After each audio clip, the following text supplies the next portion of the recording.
That reminds me of the incidents of Abu Darda. Once there was a Jew, and there was a new Muslim. While he was building his house, while he was building the boundary of his house, his neighbor's tree was coming in between.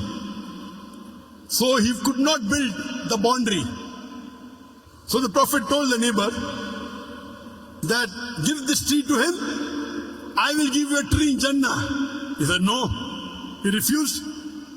So Abu Darda heard of this, and Abu Darda had the biggest garden of dates in Medina.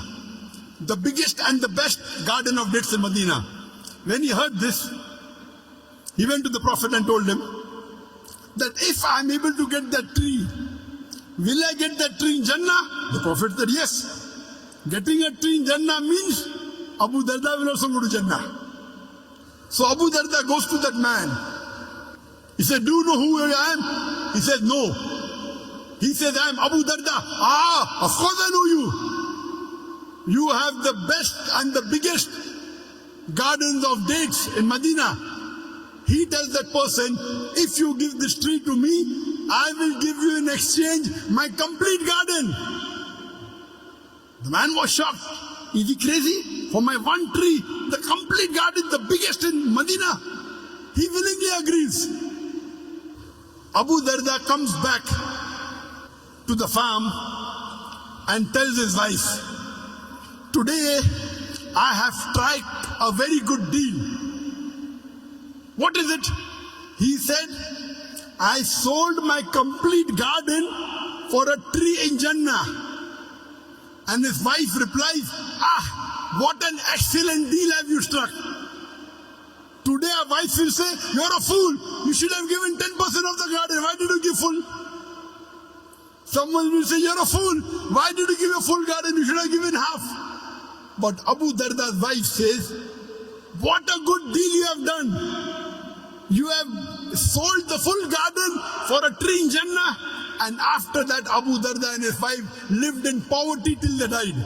But they were promised paradise. These are the examples of the Sahabas. When we look at them, we are nothing. We feel ashamed. What are we doing? You see the lifestyle of the Prophet and the Sahabas and the Khulafa Rashidin. They put us to shame. And we are afraid to open our mouth. We are afraid to do dawah. Allah says in the Quran, in Surah Baqarah chapter number 2, verse number 120, the Jews and the Christians, they will never be satisfied until you follow their way of religion, until you follow their brand of religion. Allah is saying in Surah Baqarah chapter 2, verse number 120, you know, we try and impress the Westerners, our non-Muslims. Okay, fine, try to make them happy. Allah says, the Jews and the Christians, they will never be satisfied unless you become a Jew or a Christian. You try and satisfy them, anything, they will never be satisfied until you become Jew or a Christian. Allah says in Surah Baqarah chapter number 2, verse 111, and they say that you Muslims, you shall never enter Jannah unless you become a Jew or a Christian. You Muslims with all your piety, with all your salah, with the mark on your forehead, with your sawm, with your fasting, with your hajj, you shall never enter Jannah unless you become a Jew or a Christian. Allah continues and Allah replies, Tilka amaniyuhum. This is the wishful thinking. Bakwas hai bakwas, vain desires. Tilka amaniyuhum. Qul hatu buranakum in kuntum sadiqin. Produce your proof, but if you're truthful. Allah says that when anyone makes tall claims that only we will go to paradise, Allah says, Qul hatu buranakum. This is your wishful thinking, your vain desires. Bakwas hai bakwas. Qul, tell them, hatu buranakum. Produce your proof in kuntum sadiqin, but if you're truthful. And these Christians, they have produced their Burhan, their holy Bible, in no less than 2,000 different languages of the world. My Bible says this, my Bible says that. My Bible says this, my Bible says that. Christian missionaries throughout the world, they are knocking at the doors of the Muslims. They are knocking at our doors and saying, my Bible says this, my Bible says that. Allah says, Qul hatu burhanakum, produce your proof. They have produced their proof. They have produced their proof, the Bible, in no less than 2,000 different languages of the world.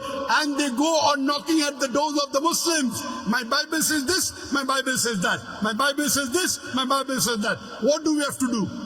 Do we have to follow hook, line and sinker? When anyone shows you the proof, what do? You check the proof. When someone shows you the identity card, you check whether it is correct or not. So they are showing you the proof, the Bible. What are we doing? Are we checking the Bible?